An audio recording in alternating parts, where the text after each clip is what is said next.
Welcome, guys. Thanks for being here. Eliza, in the finale, and all things are relative on the 100, but I felt like Clark, relative to other finales, had some optimism, when she told Allie, we'll beat this, basically, that we will get through this. So these are pretty formidable odds Jason's mentioning, but do you think at this point Clark at least feels like, well, we've gone through a lot, and maybe we can do this too? I think it's interesting because she's realized, as Bellamy says at the end of season 3, you don't look like someone who just saved the world. And she says, because I can't, like we didn't. And I feel like it's going to be really interesting to watch a group of people, humans, trying to survive again in a world that this is an enemy that we can't defeat. Mm-hmm. So how do we move forward? And of course, in true Clark fashion, that will be her trying to get everyone on board. But there'll be some very different reactions, I think. You would agree with that? Yeah, we're definitely going to see the range of reactions. Clark will be Clark, and she'll fight till the last dying day to save everybody. Yeah. Sort of in a transcending tribalism, realizing that everybody is her people, something that she learned from Lexa.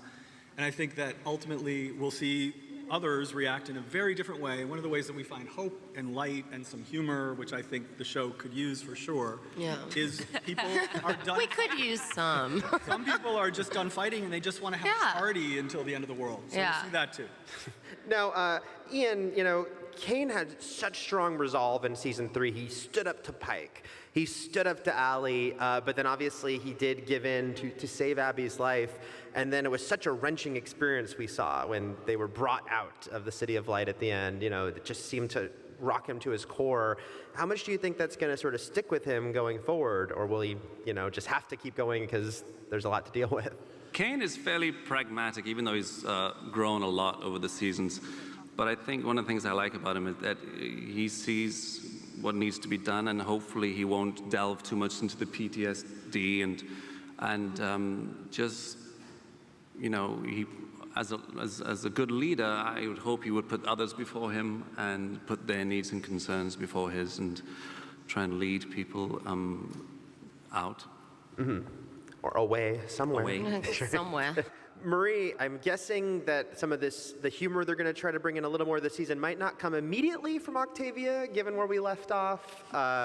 She's in a pretty dark place right now, made this decision, and especially, I guess, the timing of the decision might have some raising their eyebrows. So what do you think is her next move, given the way things ended so starkly for her in season 3? Octavia tried to bandage the hole in her heart by getting her revenge on Pike. But as we know, that doesn't quite fix it or bring Lincoln back, does it? So next season, you're going to see Octavia take a really dark turn. It's possible to go darker. We always surprise you on the 100. We strive for darker. And do just that. And Octavia's going to go ahead and do what she does best, which is killing people. She's pretty good at it. And you might see her skills. Yeah. Special skills on her resume. Yeah, assassin. That's what you're going to see her do next season. And that's all I can tell you. Or I'll have to kill you.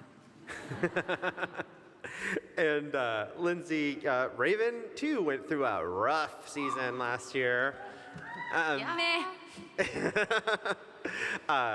In the final episodes, though, she seemed to sort of get her old spark back, being Allie free.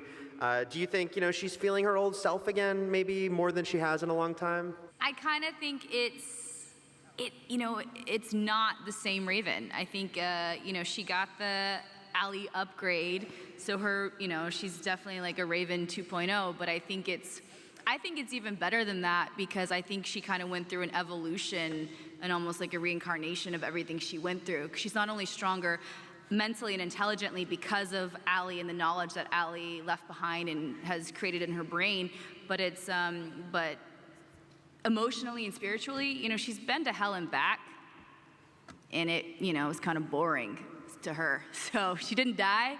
So I feel like she's a totally different Raven on a different level, ready to take on the biggest enemy yet. And Chris, Monty, he had some big personal losses last season, some of which unfortunately he had to participate in. How much has this changed him? Going forward, the character, has always been a very lovable and amongst some of the 100 characters, a lighter character. But do you think you can't come out of this not very changed by all that's occurred? Well, it's humanly impossible to kill your mother twice. But I will say that there has to be some optimism involved. After Mom Death 1, maybe he would have collapsed. After Mom Death 2, I think he definitely would have quit. But I think given the stakes, first of all, he has a possibly blossoming romance, which is exciting for him. And also, it's the last moment between him and Jasper, you really feel hopeful for the first time in a very long time since like mid-Mount Weather that they're going to be okay. So I think for him, he's more motivated than ever, especially because of the loss of his mother, to keep protecting his chosen family. Mm-hmm. Richard, I actually would say your character in some ways did have, again, all relative on the 100, a lighter season. And certainly he found someone, he found the Bonnie to his Clyde that he seems to really care for in a different way than we've ever seen him. And, has that been interesting for you to explore that side of him, given what the character was when we met him? Yeah, 100%. I got to take a second, though, because I've been waiting a long time for this moment. And I'm taking this in, 'cause this is the most beautiful sight these eyes have ever seen. I've been looking a long time to see on the screen with the little Comic-Con face behind me. That's pretty damn cool. But yeah, no, it's, for me, that was such a different part of Murphy, because it was always, you look out for yourself number one, which I think is fair in a situation like that. But I said this earlier in an interview, man, like life's nothing without love. Once you find that, yourself doesn't really matter anymore. So I think, absolutely, it still matters to him. But he found someone he can kind of share life with, and for at least now. And I love that for him. Honestly, I'm just really happy. There might be, for the first time in my time playing Murphy, I can see the possibility of maybe a happy ending for him. Mm-hmm. And that's really cool. We'll see. Yeah, Jason. I spoke too soon. Right. She's dead, huh? Now, Jason, let me ask you about a couple characters that at the end of last season, their fate was a little bit up in the air. We had Roan dragged off. We had Indra severely hurt. Can you talk about these characters and their status? Alive and alive. Okay. Yes. And Rowan, played by Zach McGowan, is actually joining the cast as a series regular this year.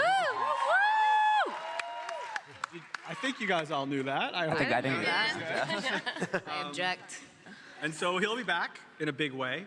And Indra was on the cross, as we know, because Kane told Octavia in the scene in the finale. And one of the first things we'll see is Octavia, figuring out how to get down and finding her way to Indra. Mm-hmm. So happy midpoints for both of those characters. Okay. And we'll be seeing some more of Indra then as this season. Yeah, for sure. Adina's amazing. We have a deal with her too for a certain number of episodes. That's the way it works. A little too inside baseball, but yes, she'll be back for sure. I love her. Mm-hmm. Love that character. I love what that character reveals about the world and what that character means for Octavia, especially. And then one other character I wanted to ask about, because she made a big impression near the end of last season, was Luna. We met. Now, obviously, made a big decision to not help them. Yeah. But will we be seeing her again? Well, Nadia Hilker, who plays Luna, will definitely be back as well. She was a breath of fresh air. I love the sort of total 180 from everybody that we've met so far in the Grounder world. And her character will come into our world again. I don't want to spoil how she enters the scene, but in a world that is beginning to collapse environmentally, and the effects of what I think Allie mentioned, black rain and boils and all the plagues of the Bible start coming down. They're out there on a rig, so they're the canaries in a coal mine. Mm-hmm. And so we'll see her relatively soon. Cool. I want to ask quickly, Jason, about Jasper, just because in the finale, he came back out of the City of Light, and there was a nice, touching scene with him and Monty. But a lot of people wondered where his head was at as he walked out of that room, and just how dark things could have gone. Yeah, that scene actually, I wrote. This is there's been a little bit of talk about this, so I might as well just admit to the original ending of the finale. Ooh, okay. Spoiler. Which was Jasper comes out of the City of Light and leaves that room and goes and blows his brains out. But it was too dark even for me. I lived with that scene in post. By the way, I have to say, brilliant scene. The boys crushed it. Jasper was amazing. Devin was unreal in that Oh my scene. God. Unparalleled. Chris was so good. You were so good in that scene. I don't think anybody will ever see that scene. But it was really just a horrible way to leave what was a really dark season. And I just felt it was not the right ending. Plus, I felt there was more in the tank for Jasper in terms of... And we love Devin Yeah. so much that, like, how could we let him go, really? Yeah, and we're going to really, I mean, that's the truth. It just was something that I, in my gut, didn't feel right about, and so I cut it, and we found the better ending. So. Plus, every couple years, Devin gets unkilled on the Yeah. show. He That's- does. It's unkillable. It's his annual thing. Right. So let me ask Jason about the season finale, and obviously we got to see Lexa again in that finale in the City of Light, and very cool sort of return moment, and some big action stuff there. There was a lot going on there as far as the Flame and the City of Light. The City of Light is gone now. The Flame still exists. So is that accessible again? Is the City of Light accessible? Is Lexa and the other commanders? I would actually really like to know this. Prior to her? Well, the City of Light is gone, for sure. Allie's gone. The Flame exists, of course, and all of the minds of the commanders are in the Flames. The finale was designed really from day one. We knew Clark was going to take the Flame. We didn't know the details of it, but we knew Clark was going to go into the City of Light. She was going to need her friends in the real world to keep her alive, long enough to take out Allie, and she was going to need help on the inside too, and that meant Lexa. So we always knew Lexa was coming back in the finale. We always knew there was going to be this triumphant, romantic, emotional moment. And it was designed both to be that return for that character and a finale. So Lexa's not coming back to the show. She won't be in season 4. But ultimately, the Flame is an important thing. We realize that the Flame is a political artifact as well. Whoever holds the Flame in lieu of a Nightblood, before it can be put into a Nightblood, has power. We'll see it play itself out that way this season in a very different storyline. Because there's still no true commander. I mean, there was one, but after some really weird heart massaging, she's gone. Yeah, no, Clark is not the commander. She's not Haida. No. There is no commander, and there are no Nightbloods that want it that we know of. Right? So, but there will be Nightblood scouts.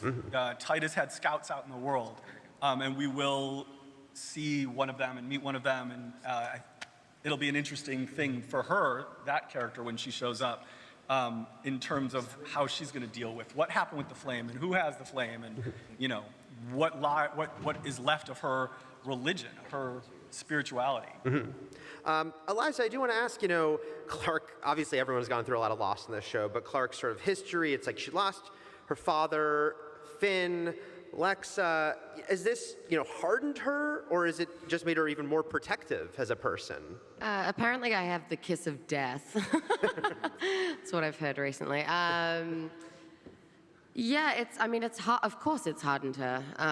She'll never be the same. She wasn't the same the second she had to witness her father being executed. And then from that point on, she had to see a lot more and actually execute people herself. So she's hardened, but in a lot of ways, I think, through her relationships with her group, her core group, who are here now, and with Lexa, and she has found camaraderie and doesn't feel quite as alone as she once did, which is a positive thing. All right, I think we got some audience questions out here. I'm gonna guess somewhere in the dark. Oh, there we go.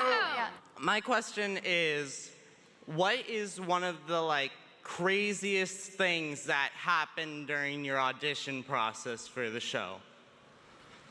I can't answer that. Well, Eliza never auditioned. I never auditioned.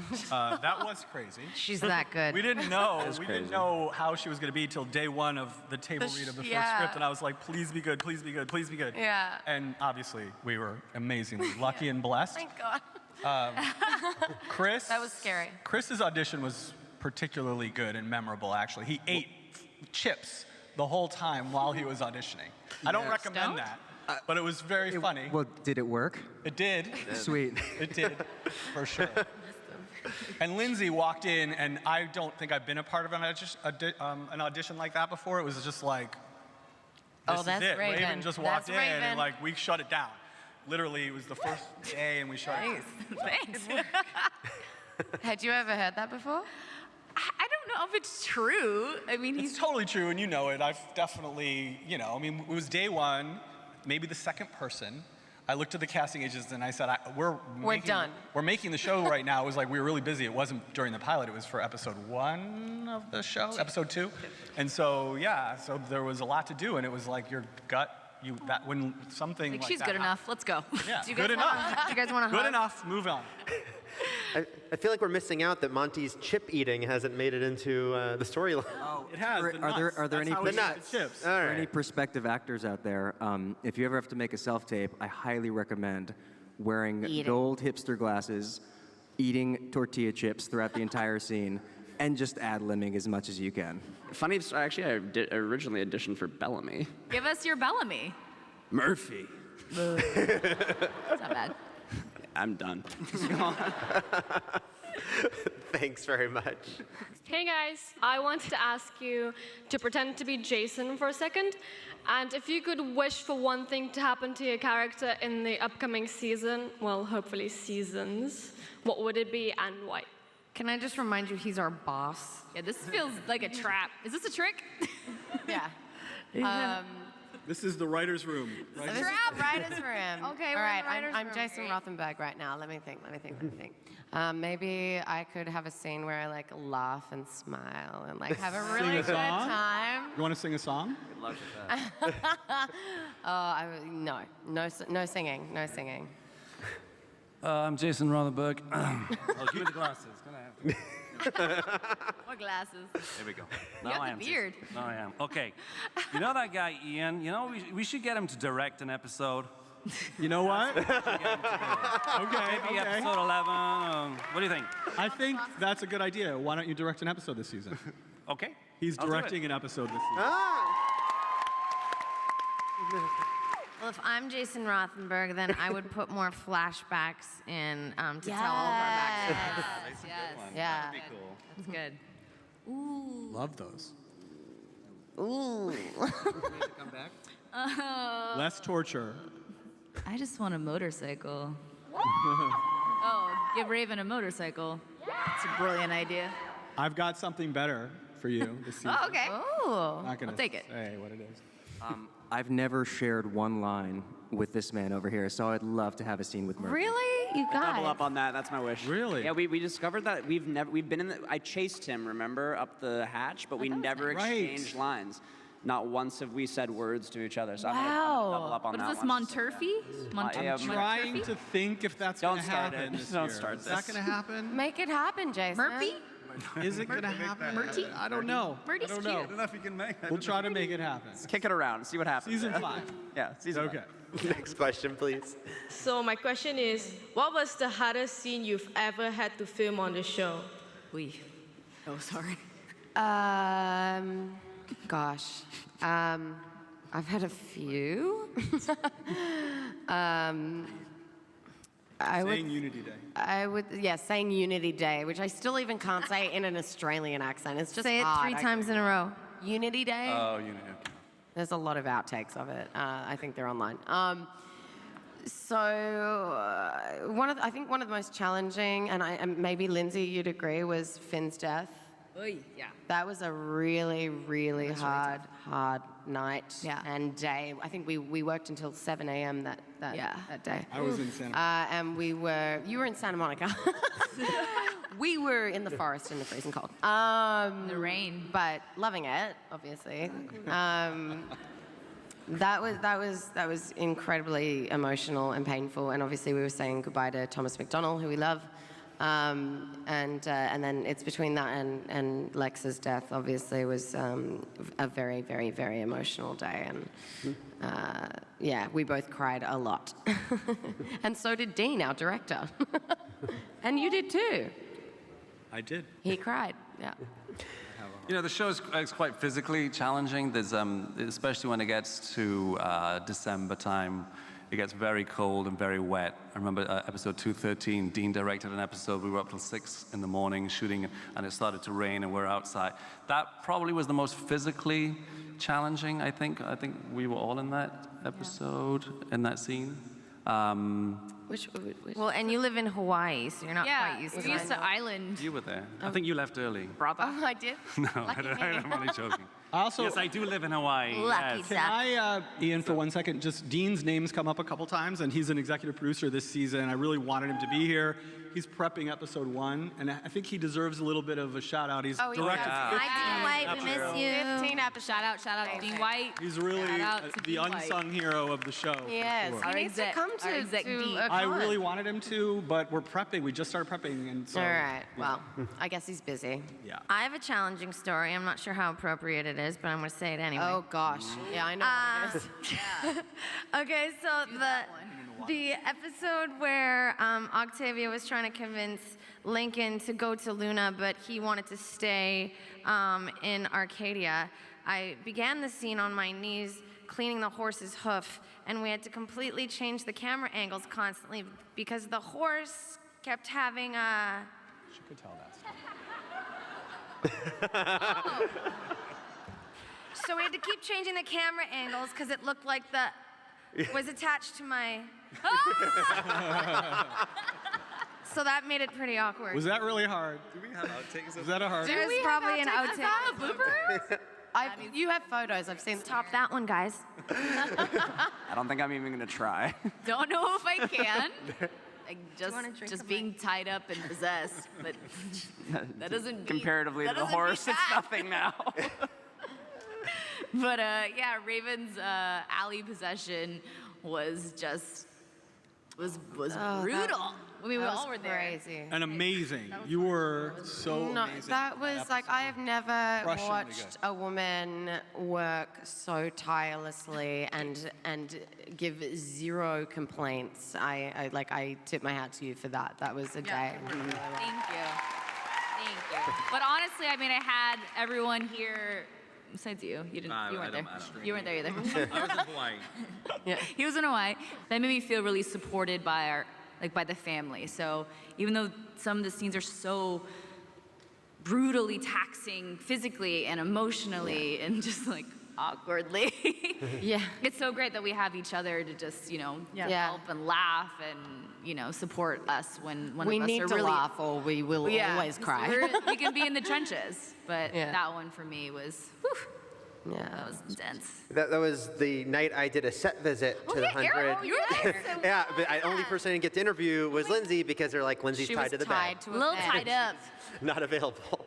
literally. Yes. Chris. I had to learn how to drive stick for the rover this season. There's nothing scarier than driving at night in heavy fog with a camera like 2 feet away from your rover. You did it though. Nailed it. Physically, I'd say the hanging scene in season 1 was pretty Oh my challenging. God, but yeah. by God, if it wasn't. I don't one like of- those ones. It was like one of the best scenes. I loved shooting that scene though. It was so much fun. Like great. anything you get to throw your body into, they kind of helps the scene. That was honestly the hardest thing that I've had to watch on our show, period. Our stunt team does such a good job at the rigging and everything, so it looks very It was, real. yeah, it was- too real. Still Too scary. real. Yeah. But a ton of fun. So hardest, but also one of the most fun times I've ever had. I have to ask a follow-up on the rover, just because it strikes me that they all grew up in space. They adapted pretty well to driving a car. Should we assume that there was some great driving stimulating video games on there, simulation games? Yes, They definitely had Xbox. And, they also had 3 months in between season 2 and 3, so they learned. And Off Raven, camera. Raven built that car from scratch, so Don't even really drive it. it's the Raven Rover. You just use your mind. You just need somewhere to put your hands. So I just think there could be a great montage of everyone learning to drive and crashing constantly. that's our flashback, Jason. I still don't know how to drive, so maybe you don't. could teach me. In real life, I don't. We need to drive. work on that this year. Let's make it a goal. Yeah. Okay. All right. Next question. Got it. My question is specifically for Eliza. With your role as Clark in the most recent season, what was your most fun scene? Okay, so I think we all remember me and Alicia in the bed together. We could not stop laughing. Like, honestly, it took us so long to shoot this scene because it was absolutely hilarious. Laughing or giggling? Yeah, there was a lot of it. There was a lot of it was so funny. I have some hilarious selfies from that day, actually, and I did say that I would with Alicia's permission I will post one of them soon. Yeah, no, it was so much fun, and it's amazing that they got a shot of us looking passionate and not like laughing at each other. Thank you very much. I see some familiar faces out there. Oh, is that There's a Clark baby. and a Bellamy? Oh, she is chill. I know, She's right? way too young to watch The 100. Yes. So beautiful. Cool. And our question was that if your characters had the day off to save themselves from worrying about their impending doom, what would your characters do for fun or to relax? I would lie on a beach, maybe get a couple of cocktails. Octavia needs to take a shower. That's what I think. Yes. Anyone else? I think Monty would find a nice secluded space with Harper. Oh yeah. And discuss political science all day. Thanks, guys. So my question is for the ladies. What does it feel like to be some of the best, most complex female characters on television for like you as an actor? Wow. Oh my God. That's a great last question. Yeah. It is an absolute honor. I cannot tell you how many times I have played the dumb, blonde, slutty best friend of some guy, of that whole character. I've done that for 15 years now, and the last 3, I've been able to play someone smart and strong and responsible and worthy, and it honestly, like, it gets me emotional because it makes me so happy, and I love that we're in a day and age now where women can be portrayed that way. Yeah. And I gotta thank this guy for it. Yeah. All you. I'm an auntie. I have nieces and nephews. So I'm just happy that they can watch TV and look up to me, doing something positive, inspiring other, not just women, but young boys as well, or just people in general. We're not, I don't want to name names or sail anybody down the river, but nowadays, thanks to social media and a lot of things, I find young girls are looking up to the wrong kind of things. All I know is my niece's friends are wearing some. I was like, wow, I was not wearing that little of clothes at your age. So it's pretty cool that we get to, play warriors or really smart mechanics or doctors, and we have the best job ever. I'm glad you guys like it.